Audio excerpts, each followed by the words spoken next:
Boa noite, Marina, Vivi Coronado, Patrícia Moraes, Insta Porto, Edilma, Lúcia Borges, Marilena, Cícia Nascimento, boa noite, Marilda, boa noite, Marina, Fátima Guardal, Gaba Celar, Cícia Nascimento de Aracaju, boa noite, Fortilene, Edio Burgos, Sônia Bugalho, boa noite, Lélia MBR, boa noite, meu irmão Daniel, salve, Cristina Rocha, Catarina Loturco, Edio Burgos, boa noite, Sâmia Maiara, boa noite, Lúcia de Taubaté, Camille Oliveira, Fábio Pegasi, Ana Maria Grécios, boa noite, Sheila Meiriane, Mércia Ferreira, oi Fran, boa noite, Edilma, amém, que assim seja, Edilma, Karine, boa noite, Carla Gisele, Cláudia Rolli, Mércia, boa noite, Marilena, boa noite, Ana Maria Grécios, verifique, minha querida, Gisa Marcos, verifique o seu celular, minha querida.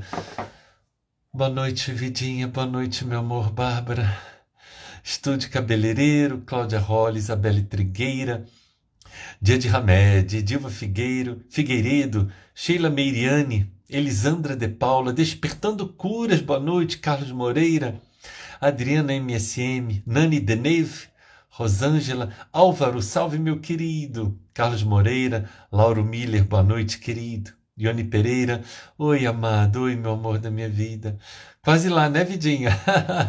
Rose, Luísa Campos, sejam todos bem-vindos. Elizabeth, boa noite. Alana, Maria Cristina de Lavras, Minas Gerais. Alana presente. Oi, G, boa noite. Judite Paiva, boa noite.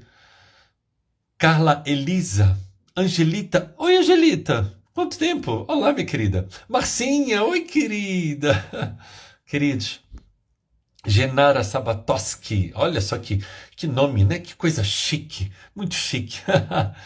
Cristina Rocha, nosso irmão Jorge, Elisângela, Samara, Micheline.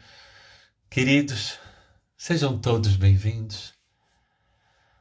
Sejam todas bem-vindas a mais um estudo, queridos, de Hamed. Visto que não somos nós aqueles que conduzimos esse estudo, mas sim o Cristo de Deus, nosso Mestre Jesus. Vamos rogar a Ele agora, queridos, amparo para que cada um de nós, e eu me incluo, para que cada um de nós possa sair desse nosso estudo, dessa nossa conversa, cada um de nós possa sair mais esclarecido, mais consolado, mais fortalecido. Querido amigo Jesus, perante as lutas diárias de cada um de nós, Senhor, rogamos teu amparo, tua proteção. Ajuda-nos, Senhor, a bem viver. Ajuda-nos, Senhor, a melhor te servir. Cada um dos que aqui estamos, Senhor, vivos deste lado e vivos do outro lado da vida, aqui estamos com o propósito de sentirmos nas nossas vidas a tua paz e levarmos a sua paz, Senhor, o seu amor, onde quer que estejamos. E agora, egoisticamente, querido amigo, eu peço sua misericórdia e seu amparo para minha pobre pessoa que muito pouco tem a oferecer, e tu bem o sabes, mas que contigo, meu amigo Jesus, tudo posso.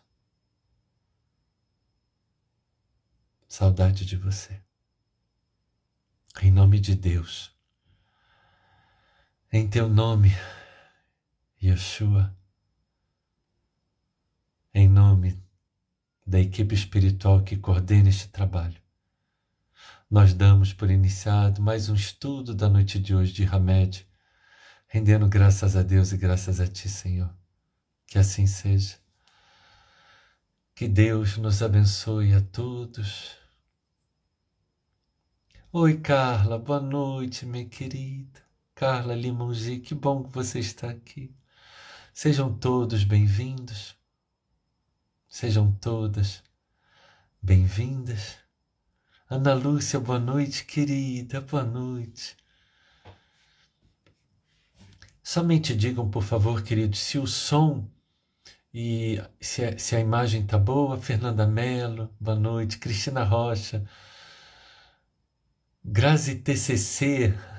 Oi, Grazi. Fábio Santos, salve meu irmão. Val Benini, boa noite. Rosângela.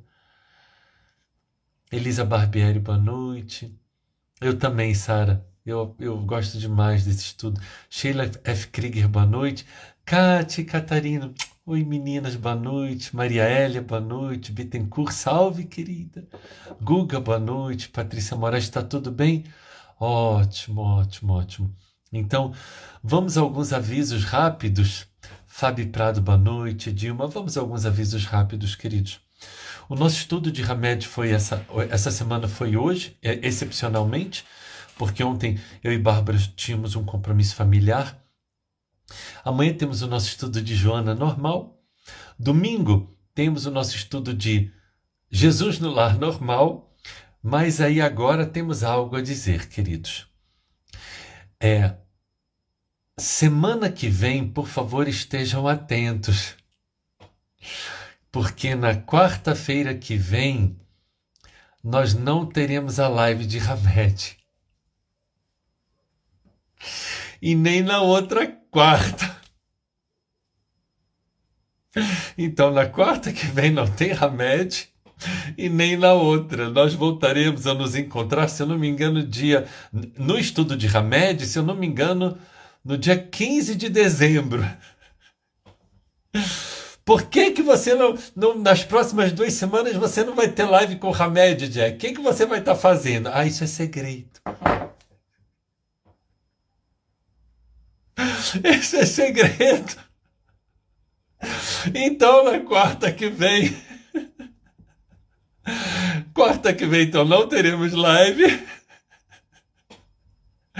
E na outra quarta também não. Né? Mas, então, pois é, né? Eu tinha que ter... Pois é, gente, é isso. Então, teremos aí, mas teremos semana que vem, teremos segunda e terça-feira, teremos a nossa live normal, viu? Segunda e terça temos a live normal. A partir de quarta, a gente vai ficar meio de fora, assim, os dias. Teríamos que avisar a vocês, não é? Mas a gente avisa depois de novo. E eu acho que é só isso. Eu acho que é só isso o aviso é só isso do... Peraí, alguém escreveu alguma coisa aqui?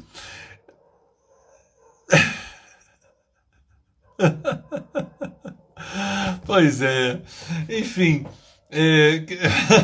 Vamos voltar para o estudo, né? Então, vamos voltar para o estudo. Vamos focar no estudo. Vamos focar no estudo. Ai, meu Deus do céu. Ontem eu fiz uma postagem. Que eu estava arrumando aqui umas coisas, né? E aí eu vi um caderno meu de estudo de 2018 ainda, estamos em 2021. E aí eu faço um estudo, né? Estudos teológicos nós já fazemos há muito tempo. E aí eu vi meu caderno de estudo de 2018 e falei, meu Deus, vou postar isso aqui. Aí quando eu olhei o caderno de 2018, falei, gente, esse tal de Jack, ele não é muito normal não, viu? Eu falei assim, não, esse menino não é normal. Enfim, mas aí eu não sei, vocês devem ter visto, né, postagem lá, como é que a minha mente funciona, né? A minha mente funciona desse jeito. É um troço muito doido, muito doido. Ai, ai, ai, ai, ai. Queridos, vamos então ao nosso estudo. E hoje é o capítulo 13. Ai, ai, ai, ai, ai. Hoje é o capítulo 13, gente. Hoje é o capítulo 13. Vamos mudar aqui de assunto. O capítulo de hoje é... Opa, um instantinho, gente.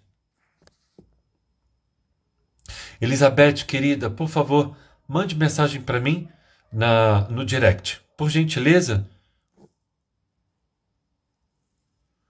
me mande uma mensagem, tá bom, Elizabeth? Me mande a mensagem dele, por favor, tá? O nomezinho dele no meu direct. Não parece código Morse? Vamos estudar, gente. Vem cá, vocês vieram aqui o quê? Isso aqui é Jornal Nacional Estudo. Vamos estudar, vamos estudar. Então vamos lá. Capítulo de hoje é medo. Todos os capítulos de Hamed são espetaculares, né? Eu tenho vontade de fazer um curso. Realmente fazer um curso de Hamed, sabe? Eu tenho muita vontade de fazer isso. Eu não sei que horas que eu teria condições de elaborar esse curso para formatar esse curso, mas eu tenho muita vontade. Que Hamed, ele é espetacular. Simples assim. Vamos lá. Capítulo 13 do livro As Dores da Alma, Medo. Ele inicia dizendo, lembrando que semana passada nós falamos já sobre medo e na semana retrasada falamos sobre raiva e medo. Hoje ele inicia dizendo, o medo modela e forma a nossa sombra, entre aspas. Modela e forma a nossa sombra, tudo aquilo que nós não admitimos ser, tudo que não queremos descobrir dentro de nós, tudo o que não queremos experimentar e tudo o que não reconhecemos como verdadeiro em nosso próprio caráter. Portanto, já vimos, não é? Hamed sempre introduzindo questões da psicologia. Já vimos questões de tantas questões, mas acho que mais me lembro foi a projeção e hoje ele vai falar sobre sombra. A sombra. Ele vai falar sobre o conceito junguiano de sombra. Modela e forma a nossa sombra tudo aquilo que nós não admitimos ser, tudo que não queremos descobrir dentro de nós, tudo que não queremos experimentar e tudo que não reconhecemos como verdadeiro em nosso próprio caráter.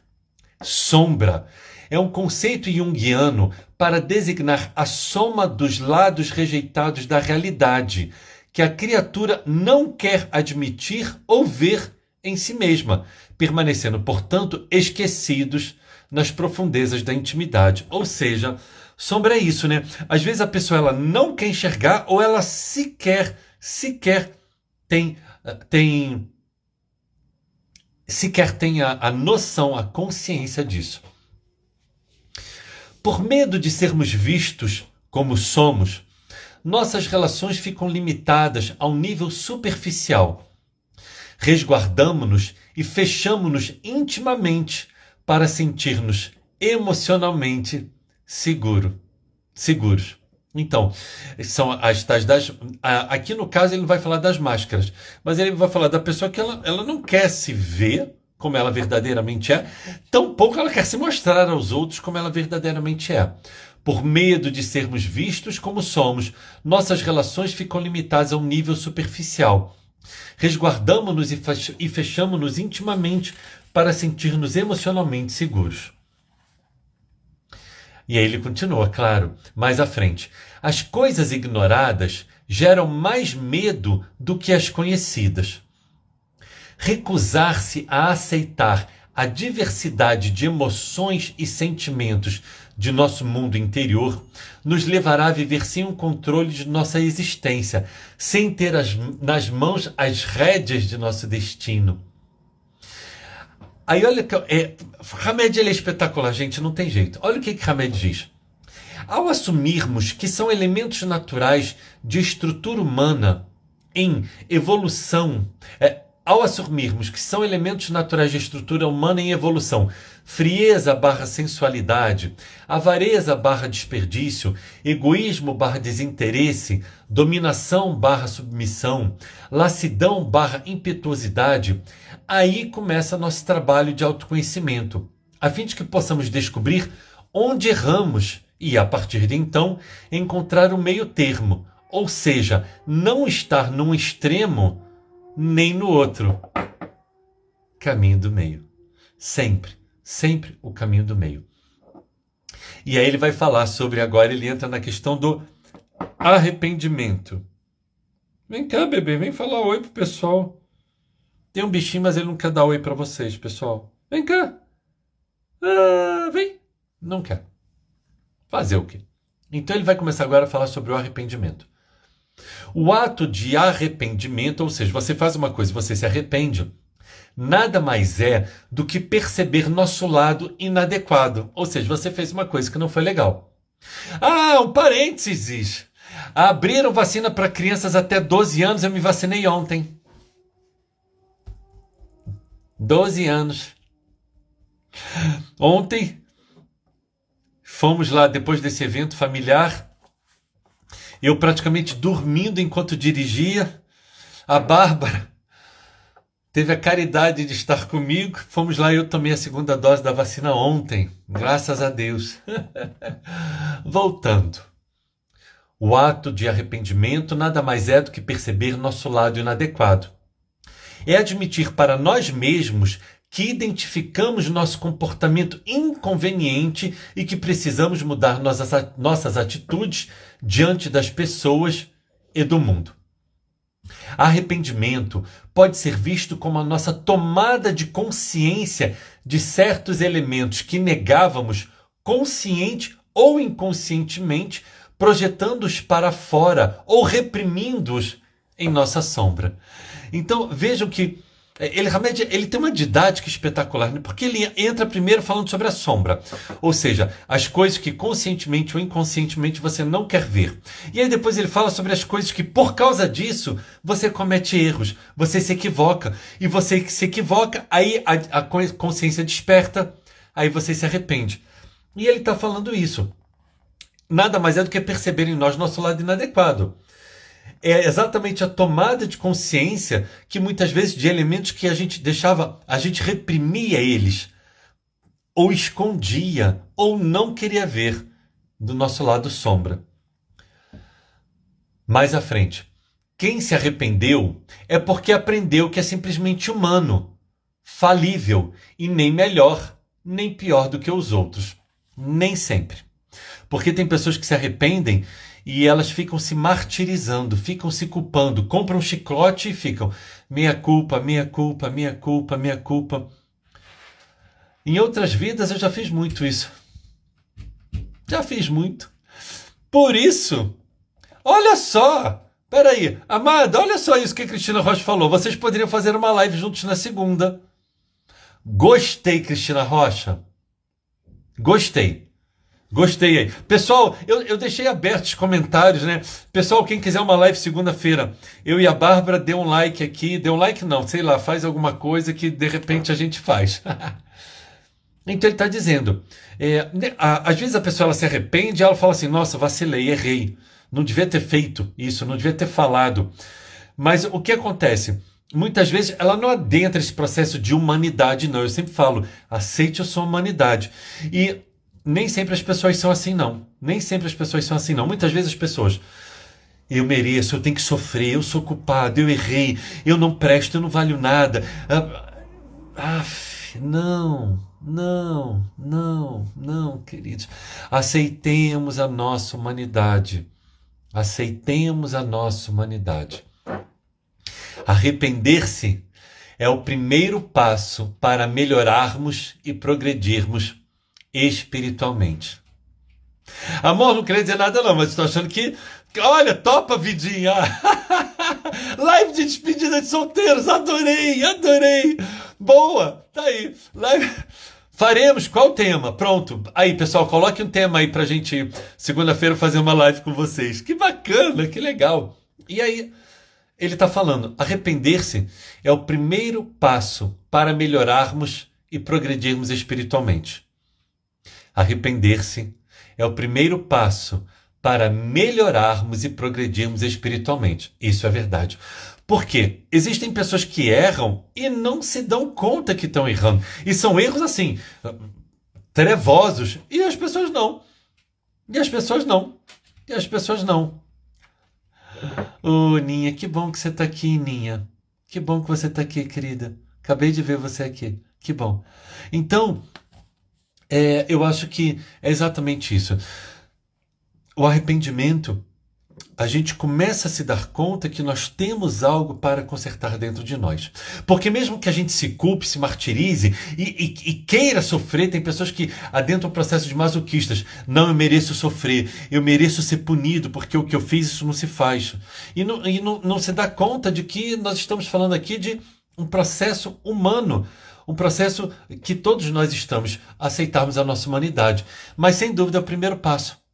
Almas gêmeas, gostei, mas sem dúvida é o primeiro passo para nós adentrarmos um processo de conscientização e olha só, a Cláudia acabou de falar aqui uma coisa. Ô Cláudia, me desculpe por hoje, minha querida. Me perdoe por hoje, viu? Me perdoe, viu? Me perdoe, Cláudia, tá? Um beijo, querida. Fique com Deus. E a Cláudia Felipe escreveu aqui: muito ruim reconhecer seus erros e não conseguir mudar. Queridos, vou até parar aqui nessa fala de Cláudia. Todos nós erramos. Às vezes nós cometemos alguns erros que a gente consegue mudar, consegue consertar. Outras vezes a gente reconhece os nossos erros e a gente se esforça e a gente ainda não consegue. Queridos, é importante que a gente entenda uma coisa. Vou até parar aqui a leitura. Olha só, queridos. Imagina que você tem um processo de um comportamento equivocado há 10 anos. Tá? Então pensa que há 10 anos você tem um equívoco. Pronto, sei lá, você é alcoólatra. Você usa drogas há 10 anos. E você quer parar de usar. Então você vai no AA, vai fazer tratamento. Gente, vamos lá. É assim do tipo, hoje é quinta, pronto, a partir de amanhã eu não uso drogas, pronto. Aí eu acordo na sexta, nossa, eu sou o homem mais feliz do mundo, bebido. Não, mas não estou sentindo falta de nada, não estou sentindo falta do álcool, não estou sentindo falta das drogas. É assim, queridos. Não é assim. Então nós precisamos entender que às vezes hábitos equivocados, e aí não estamos mais falando dos vícios, mas que é como se fossem hábitos equivocados, eles se transformam na nossa forma natural de agir, em um vício. Não um vício que seja grave, como o álcool, as drogas, o sexo desequilibrado e outras coisas, mas se transforma num vício, uma forma natural de comportamento, uma forma automática. Então a grande questão é essa: se acolhe, aceita a sua humanidade, e aí você fala assim, não, já reconheci.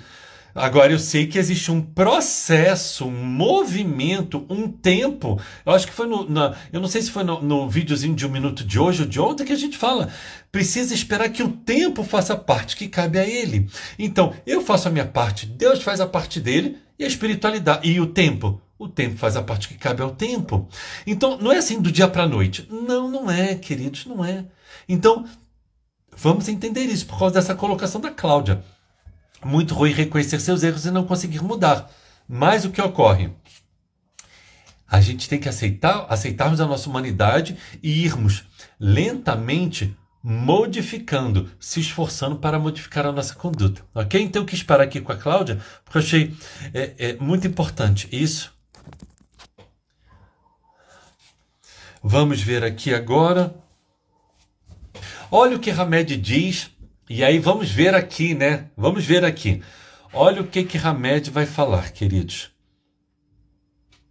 Os chamados tiques nervosos nada mais são do que impulsos compulsivos de atos ou a contração repetitiva de certos músculos, desenvolvida de forma inconsciente,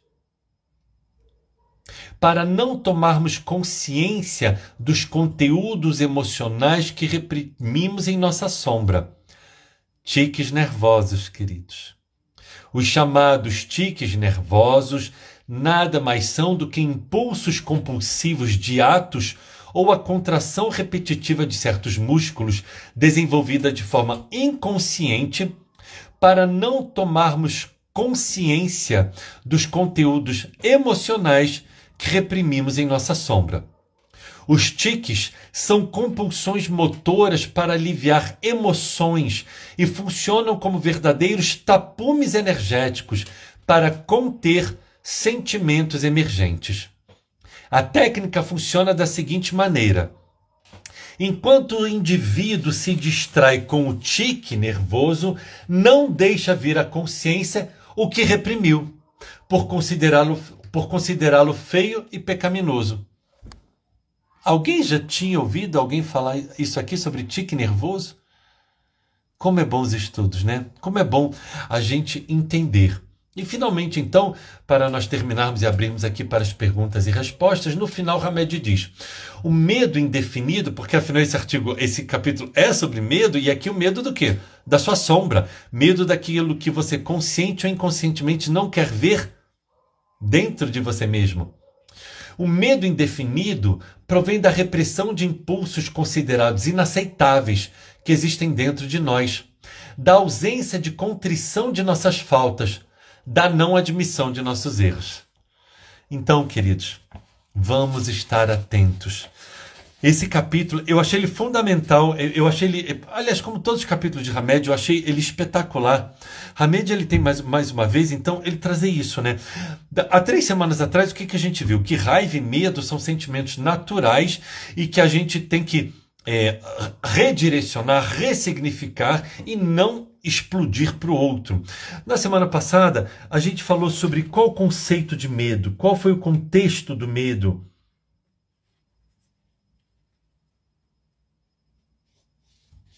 Vamos ver aqui que eu não lembro. O medo da semana passada ele falou muito sobre a forma como a gente olha o mundo, que na verdade a forma como a gente olha o mundo externo é o que existe dentro de nós. Eu até fiz essa postagem, né? Cada um vê o universo das coisas pelo que é.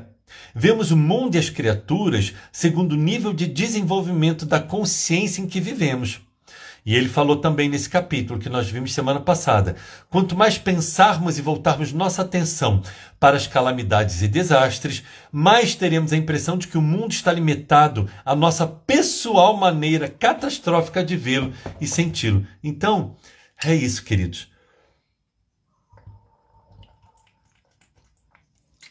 E hoje, então, ele nos trouxe o conceito junguiano, o conceito psicológico de sombra. E vamos abrir aqui agora, então, para perguntas e respostas, não é? Eu acabei deixando aqui, hoje deixamos aqui os comentários, e por que não deixar os comentários abertos, não é? Olha, já teve alguém apareceu perguntando qual era o livro, a Cláudia Rolle, Isis Brinco já falou, Babi Severo, a Bárbara. Ninha, oi, Ninha, esse livro aqui, Ninha, As Dores da Alma. Joana Limongi. Para quem não sabe, eu chamo a Joana eu comecei a chamá-la de Joaninha, aí ficou Ninha, né, querida? Um beijo para você, minha querida. Um beijo para o seu filho. Espero que esteja tudo bem, tá bem? Vamos agora... pronto. Já temos uma questão aqui. Mariana Maza. Como lidar com medo de ter uma doença? Bom, não sei se seria exatamente a pessoa que é hipocondríaca, que ela sempre acha que ela está doente, ou o medo de ter uma doença. Temos que verificar, Mariana, porque cada situação é uma situação, cada pessoa é uma pessoa. Mas vamos tentar abrir aqui um pequeno leque. A pessoa pode ter medo de ter uma doença porque talvez ela teve uma perda na infância, na primeira infância, e alguém veio a morrer, alguém veio a desencarnar, e ela não soube, ela não sabia como lidar com aquilo, então ela pode achar que doença leva à morte, e talvez ela ficou com esse trauma, então ela se torna adulta, e para ela, doença é a mesma coisa, tem o significado de morte. Pode ser. Outra coisa, Mariana Maza, que pode ser medo de perder o controle. Ou seja, eu sempre digo isso, nós temos a ingênua ilusão de acreditar que nós temos o controle da nossa vida, quando absolutamente nós não temos o controle da nossa vida. É como eu sempre digo, a pessoa pode ser vegana, fazer 2 horas de yoga por dia, 2 horas de meditação, fazer Ho'oponopono, fazer mantra, e caminhar no sol, botar o pé na grama, ter cristais em casa, acender incenso. assistir live, beber água frutificada, tomar passe e amanhã ela morre. Nós não temos controle. Nós temos a ilusão e nós gostaríamos, mas não temos. Então, Mariana Maza, pode ser também isso. Medo de perder o controle. Pode ser outra questão. Talvez, Mariana, a pessoa ela tenha outras pessoas sob o cuidado dela. Então ela pensa, meu Deus, se eu adoecer, o que vai ser? Por exemplo, uma mãe que tem uma filha uma filhinha pequena. Não, eu não posso ficar doente. Se eu ficar doente, o que vai ser da minha família? Também pode. Então, minha querida, veja que pode ser muitas situações, muitos contextos. Como lidar com esse medo? Entendendo que a vida existe e que a doença, ela invariavelmente chega até nós em qualquer momento da nossa existência que nós não temos controle. E que, portanto, então, Mariana, é uma imensa perda de energia e de tempo ter medo de algo sobre o qual nós não temos controle.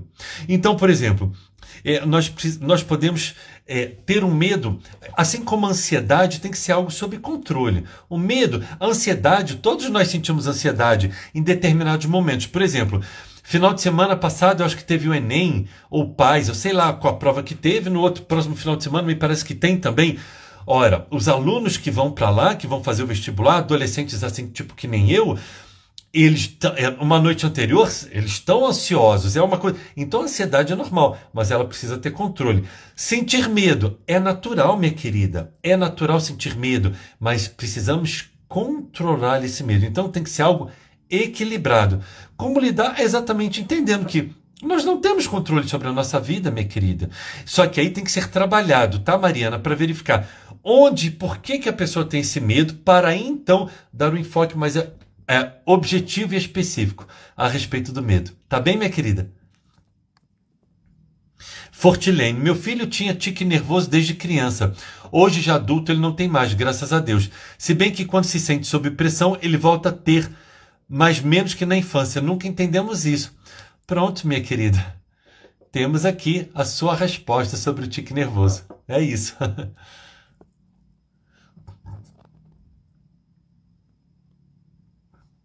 Bittencourt. Jack, ontem Luísa, minha filha, completou os seus anos. Eu acho que é 7 anos. Eu ouvi no programa. Não, completou. Eu acho que fez aniversário então ontem a Luísa. Eu ouvi no programa de Maísa com você que o processo de reencarnação se finaliza aos 7 anos. Não consigo entender isso. Sim, minha querida. Entre os 7 e 8 anos, meus livros já foram encaixotados. Eu só tenho isso, ó. Eu só tô com esses livros só. É pouquinha coisa. Todos os livros já foram encaixotados, queridos. E sim, nós vamos ver que não somente Divaldo, Joana, outros espíritos falam que tanto que é por isso, minha querida, que até os 7, 8 anos, a criança ela tem amigos imaginários, mas que na verdade ela pode estar vendo. A criança nasce, ok? Mas o processo final, porque inclusive isso, se você for ver bem, a própria psicologia diz que a personalidade ela se fecha, ela se forma até os 7, 8 anos. Tanto que os educadores dizem, olha, o que você tiver que educar seus filhos até os 7, 8. Depois você verificar como pode aparar mais uma aresta ou outra, porque o trabalho pesado é até os 7, 8 anos. Depois bem mais difícil fazer alguma coisa. Então, sim, minha querida, a alma ela só está completamente plena no corpo a partir dos 7, 8 anos. Até então, não é que ela está separada, não, mas é que a criança, nesse processo de reencarnação, ela fica aqui, normal, mas às vezes também ela tem vivências espirituais, digamos assim, ela tem mais um pouquinho de contato. Por isso que as crianças falam tanto com amiguinhos imaginários, não é? Basicamente é por isso, minha querida. Ô, Ninha, de nada. Kátia, oh, gratidão, Kátia, gratidão. Quem foi Hamed? Desculpa a ignorância. Pessoal, muito obrigado por perguntar, Fátima. Vamos lá, gente. Hamed, é muito importante você fazer qualquer tipo de pergunta, tá certo? Então entenda que a sua dúvida pode ser de muitas outras pessoas. Então, tolice é não perguntar. Então pergunte. Fátima, Hamed é essa criaturinha de Deus aqui, ó. Peraí. Esse é Hamed. Tá? Pronto. Esse é Hamed, minha querida. Ele é um espírito que um médium chamado Francisco do Espírito Santo Neto psicografa, então, esse espírito que ele se chama de Hamed. É Hammed. Hamed, tá bom, minha querida? Matilde, como lidar com medo de enfrentar um novo trabalho? Estou sentindo muita insegurança e isso está acabando comigo. Ô, minha querida, opa. É você buscar serenar, minha querida. Veja que o medo que você está sentindo é natural, mas precisa ser equilibrado. É como eu falei há pouco para outra pessoa. O medo, raiva, medo, ansiedade e insegurança são sentimentos normais, mas eles precisam estar sob o nosso controle. É normal você ter um medo, um receio, uma ansiedade, dê o nome que você quiser. Ai, meu Deus, como é que vai ser? Será que vai dar certo? Será que não vai? Será que eu vou dar conta? Será que eu não vou dar conta? É normal, querida. É igual antes de uma competição, igual antes da prova do Enem, do pai, sei lá, a pessoa fica assim. Aí quando entra, pronto, as coisas vão se solucionando por si só. Então não tenha medo, não. Fique tranquila. Não é que é natural esse seu receio, né? Essa insegurança é natural, mas não fique, Matilde. Então, na verdade, agora o que você precisa fazer?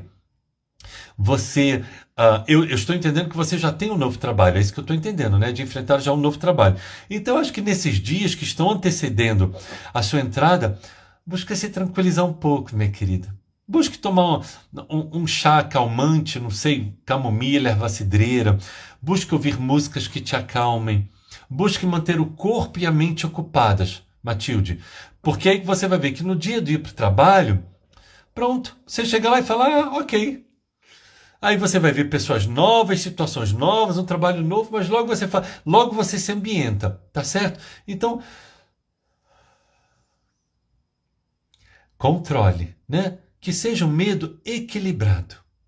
Então, o medo é natural, é uma sensação natural do ser humano normal. O ser humano normal sente medo, sente raiva, já falamos sobre isso, mas que seja equilibrado, que você o tenha sob controle. Tá bem, minha querida? Oi, Cláudia, li esse livro há uns 4 anos e como muitas coisas me passaram despercebidas.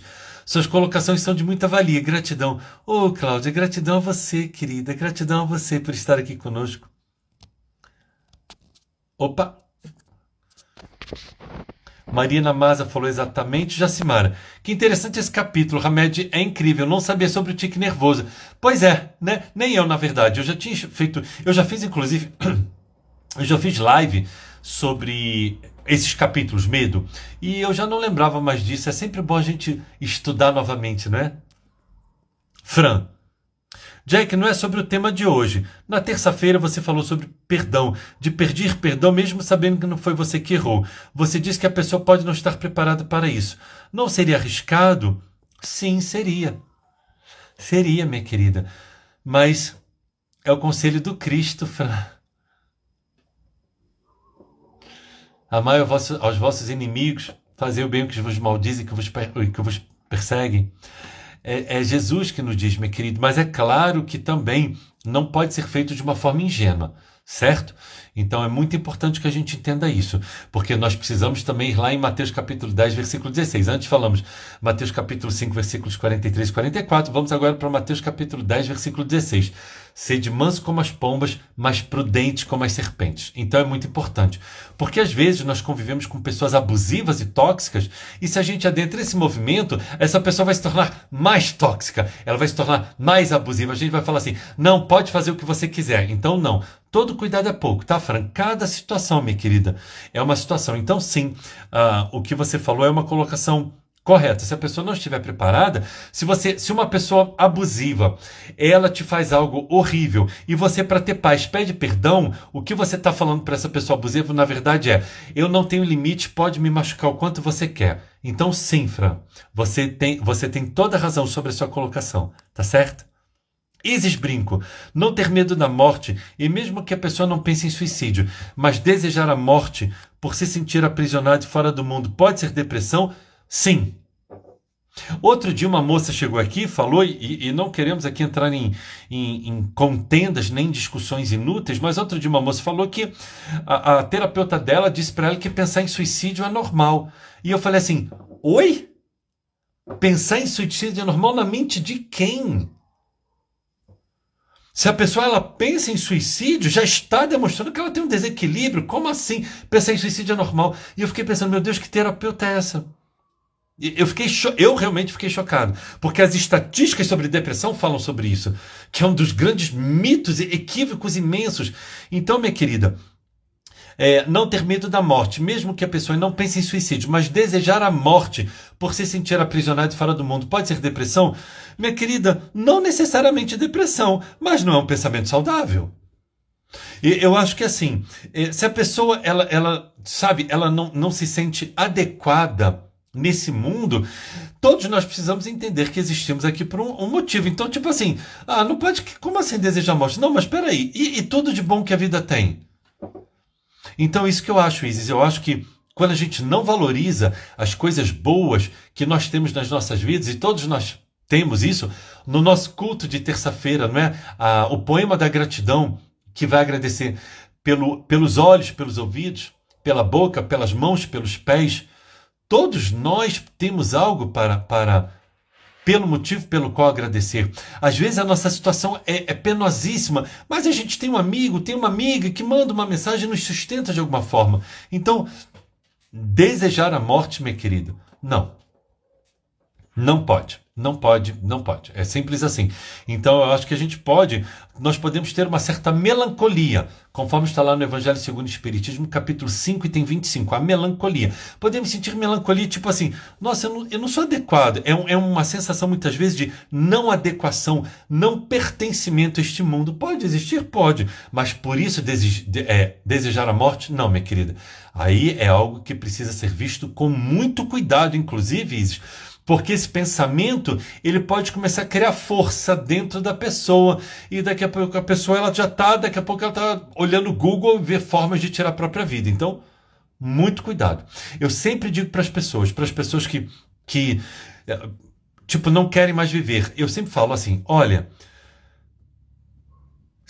a pessoa que tira a vida, ela não fica livre dos problemas e ela adquire outros. Mas qual é o pior? Essa pessoa não vai ter um amigo, não vai ter uma amiga, não vai ter um irmão, um terapeuta, um médico, um pai, uma mãe, nada. Ela não vai ter ninguém para ampará-la, não vai ter um médico, não vai ter um remédio, não vai ter nada. Então ela vai ter todos os problemas que ela tinha, mas os problemas que ela adquiriu, que não serão poucos, com o movimento de tirar a própria vida. Então, não é normal, minha querida. Tem que estar atenta a isso, tá certo? De nada, Mariana. Kátia, estou aprendendo que não tenho controle sobre todas as coisas. Minha caminhada está ficando mais leve. Que bom, querida. Kátia, depois dê notícias, tá? Estaremos impressos, minha querida. Estaremos impressos. Jacimara. Gente, ele fala sério. Sim, como assim? Adolescente como eu. O quê? Eu não sou adolescente? Gente, eu tomei a segunda dose ontem. Tive que até levar coisa do meu pai dizendo, não, ele pode tomar a vacina, ele já tem 12 anos. 6 anos, sim, Bittencourt. Maria, oi, Gê! Todos nós que passamos por traumas ou tivemos uma infância complexa, o medo era ativado o tempo todo. Era como se o urso vivesse dentro de nossa casa. E o medo faz parte do cotidiano. Muito triste, Gê. Muito triste que seja. Vi que você mudou a foto da florzinha, que bonitinho. Gê, é muito triste pessoas que foram criadas assim, né? E aí, sem dúvida, precisa adentrar um processo de autoconhecimento para buscar se melhorar. Sim, pois é. Amor, só sobrou esses aqui. Só tem aqui 1, 2, 3, 4, 5, 6, 7, 8, 9, 10, 11. Só tem 12 livros aqui. O resto tudo já foi. Grazi, como não ter medo de ter recaídas de depressão frente a diversos gatilhos que contribuem a isso? Excelente pergunta. Excelente pergunta da Grazi. Vou repetir. Como não ter medo de ter recaídas de depressão frente a diversos gatilhos que contribuem a isso? Excelente pergunta.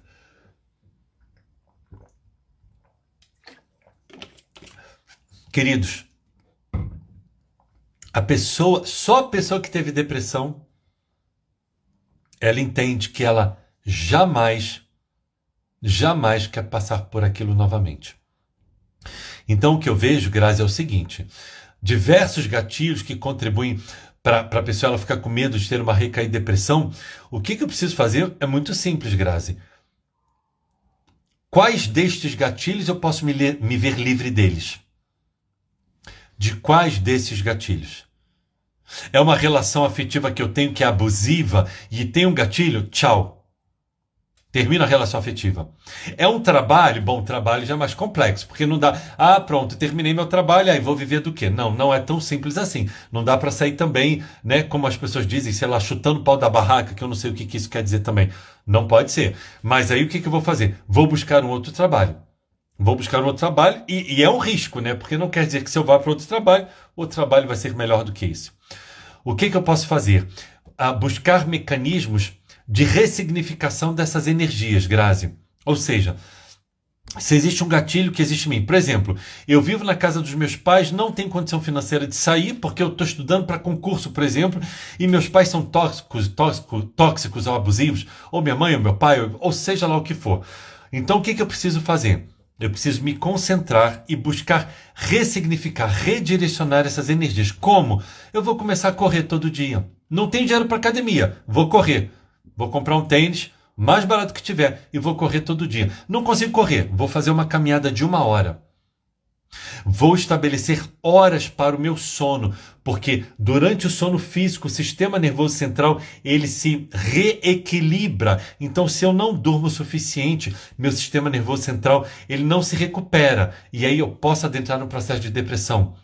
Eu posso decidir pegar 20 minutos de sol todo dia, que é bom para depressão. Banho gelado, que é bom para depressão. Então, Grazi, essa é a questão. Então, se é algo que eu posso ficar livre, então eu vou me livrar daquele gatilho. Se eu não posso ficar livre daquele gatilho, como, por exemplo, a coisa que eu falei de morar com os pais ainda, eu vou buscar, então, redirecionar esse acúmulo de energia negativa que eu vou acumulando por causa desses gatilhos, eu vou botando para fora. Através do exercício, do sono, da meditação, da boa música, pegar sol. Tudo isso vai me estimular o quê? Ocitocina, endorfina, serotonina, norepinefrina, epinefrina. Tudo isso vai ser estimulado, todos esses, digamos assim, são chamadas as catecolaminas também, não é? Que são exatamente as substâncias que nos trazem uma sensação de bem-estar. Dopamina, eu não sei se falei. Então, tudo isso, tá, Grazi? Então, é um pool de atitudes que a gente tem que fazer para, então, a gente fazer frente a esse gatilho, caso a gente não possa ainda se ver livre, entre aspas, dele. Tá certo? Elane, boa noite. Jack, vi casos de crianças com tique nervoso pelo uso excessivo de telas. Telas você deve dizer de celular, tablet, essas coisas. Não sei, minha querida. O que eu sei é porque eu atendo terapeuticamente uma moça cujo filhinho tem 4 meses. O que eu sei é que ela me disse que até os 2 anos de idade, segundo eu bem me lembro, ela falou que até os 2 anos de idade a criança não pode ter tela alguma na frente. Nem celular, nem tablet, nem TV. E o que os pais fazem? Dá um tablet para a criança de 1 ano de idade. Isso é estudo, isso é ciência. Os pais estão se preocupando com isso? Não, porque os pais querem um pouco de paz.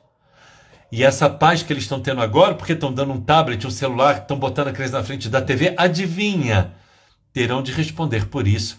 Quando essa criança chegar na adolescência, por exemplo, e começar a dar mais trabalho, com certeza. Agora, tem os pais também que eles não sabem disso, né? Eu não sabia disso, eu não sou pai, claro, mas eu não sabia disso. Mas se eu fosse pai, segundo esses estudos, eu não deixaria. Então, o que você está falando deve proceder sim, minha querida.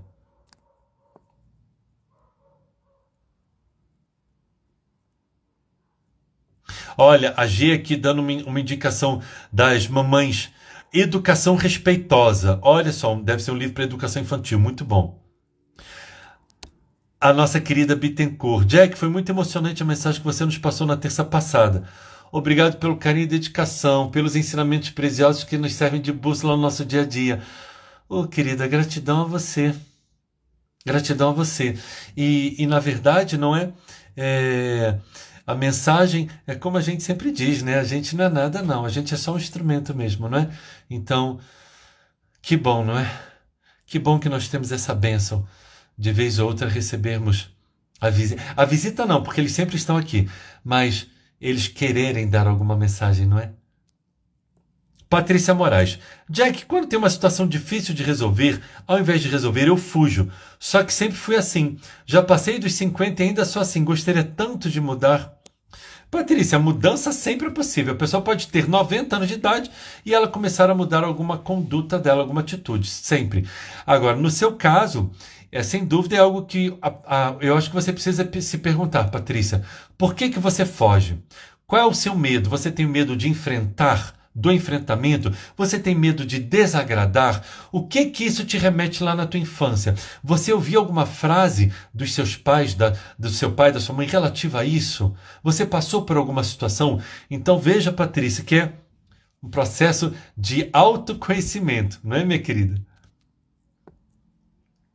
Edilson, Jack, por vezes tem muita oscilação de humor. Às vezes bate uma tristeza, nostalgia. Tem alguma dica para essas coisas? Querido, como eu sempre digo, né, Edilson, cada situação é uma situação. Eu não conheço você, não conheço o seu contexto de vida, não sei como é a sua vida. Mas o que eu sempre digo serve para você e para todos, Edilson. Mente ocupada, corpo ocupado. Então, eu acho isso muito importante. Nós precisamos entender que, para que o nosso cérebro ele esteja equilibrado, bem equilibrado, é necessário atividade física. É necessário uma alimentação equilibrada, é necessário a vitamina D, o sol, é necessário tantas coisas, mas as pessoas não se dão conta disso, né? Então, eu entendo que a gente precisamos nos perguntar qual é o valor que a nossa saúde tem pra gente. Então, essa oscilação de humor, por outras vezes, meu querido, pode ser algo fisiológico, pode ser talvez que haja necessidade de um regulador de humor, por exemplo, não sei, né? Porque fica difícil dizer exatamente por eu não saber a sua vida, não é, meu querido? Mas eu acho que a dica, fora todas essas que eu já falei, eu acho que coloca num pedaço de papel, Edilson, num pedaço de papel, meu querido, coloca todas as coisas pelas quais você tem um motivo para agradecer pela sua vida. E começa por ouvir, por ver, por falar, por ter um celular para fazer uma live, para assistir uma live. Enumera tudo, Edilson. Tenho certeza que serão muitos itens. Sempre que você bater essa tristeza, essa nostalgia, dá uma lida na sua lista, que pode ajudar muito, tá bem?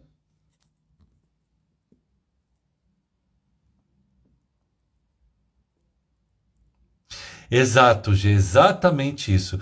Como eu sofri para conseguir entender que meus medos não são fraquezas, e sim traumas gigantescos que preciso serenar para tentar compreender. É isso mesmo, Gê. Elizabeth, eu não tenho medo de nada relacionado a mim, porém, em relação aos meus filhos e netos, tenho muito medo de violência com eles. Peço a Deus para cuidar deles, porque eu não posso protegê-los 24 horas por dia. Simples assim, Elizabeth. Uma prece. Simples assim. Judite, sempre que sinto medo de algo novo ou ansiedade, desconto tudo comendo. Desconto tudo comendo. Daí fico com dois problemas: medo e engordo. Como controlar isso? Como compulsivamente nessas situações? Então vamos lá. Curiosamente, eu acho que hoje eu atendi uma pessoa com essa questão, não lembro. Ou eu falei com alguém, não sei. Queridos, a compulsão alimentar, como qualquer outra compulsão, ela é uma fuga ou um mecanismo de recompensa. Tipo, ai, minha vida tá ruim demais, não, eu preciso de comer 1 quilo de brigadeiro. Ai, minha vida tá ruim demais, não, eu preciso sair e gastar uma bolsa que custa 10 mil reais. Tá? Então, ou é fuga, é não querer se confrontar, olhar de frente o problema, ou é uma busca por uma recompensa. No seu caso, Judite, me parece exatamente o gatilho, o mecanismo da recompensa. Ou seja, se você acontece algo que você sente medo, você sente um desconforto, você busca a recompensa da comida, minha querida. Então está havendo um descontrole. Então já não pode, tá, Judite? Então esteja atenta, minha querida. Que tal, quando você tiver isso, você dá uma caminhada? Lembrando que não são mecanismos fáceis de se reverter. Porque às vezes a pessoa ela tem a compulsão alimentar ou qualquer outra compulsão anos a fio. E de repente ela não consegue reverter do dia para a noite. Então, no início é difícil? É. Mas é possível? Com certeza absoluta. Busca, Judite, se pergunte. O que você poderia fazer que talvez não vai te dar o prazer de comer um pote de sorvete inteiro, seja lá o que for sua compulsão alimentar, uma barra de chocolate gigante, uma caixa de bombom, não vai te trazer o mesmo prazer no início, mas que depois o seu cérebro entende que o gatilho, a recompensa é ir para a academia, fazer uma caminhada, ler um livro, assistir uma palestra, fazer meditação, algo nesse sentido. Mas aí é você trabalhar, e vai ter que ser um trabalho árduo para você ressignificar esse gatilho, porque está aqui no cérebro, tá bem? Exato, Elizabeth, só Deus é espiritualidade. Como perdoar alguém que você ainda sente medo? Ué, G, perdoando? Não precisa falar com a pessoa, não precisa puxar a conversa, é só perdoando? Claro que precisa entender que tipo de medo é esse, né? Qual é o tipo de medo? O que aconteceu? Então, mas lembrando, G, o perdão é um processo. Nunca vamos nos esquecer disso, queridos. Temos tempo para mais uma pergunta. Uma resposta. Olha, Cris, o que a Cris falou? Estar vivo com lugar para ficar, dormir e comer é dádiva. Pronto. É isso. Terminamos com a fala de Cris Carmin. Estar vivo com lugar para ficar, dormir e comer é dádiva. É isso. Terminamos hoje mais cedo, por quê? Porque quarta-feira estudo de remédio só tem 1 hora de duração, porque depois eu vou ligar para os meus pais no Rio. E hoje eu vou ligar agora para eles, visto que ontem nós tínhamos esse evento de família, não é? Então, vamos fazer a nossa prece. Aguardo todo mundo amanhã às 19 horas com a nossa live de Joana de Ângeles, que eu não faço ideia do que a gente vai falar, mas sempre é algo bom. Vamos então rezar. Vamos agradecer, né, queridos? Querido amigo, querido Mestre Jesus, gratidão. Gratidão por terminarmos o nosso dia de trabalho de uma forma tão agradável. Gratidão por terminarmos o nosso dia de trabalho contigo. Gratidão. Querido amigo, ajuda-nos a sermos melhores. E em nome de Deus, nosso Pai, em teu nome, Mestre Jesus, em nome da equipe espiritual que coordena este trabalho, nós damos então encerrado o nosso estudo da noite de hoje, rendendo graças a Deus e graças a Ti, Senhor. E a cada um dos que aqui se encontram,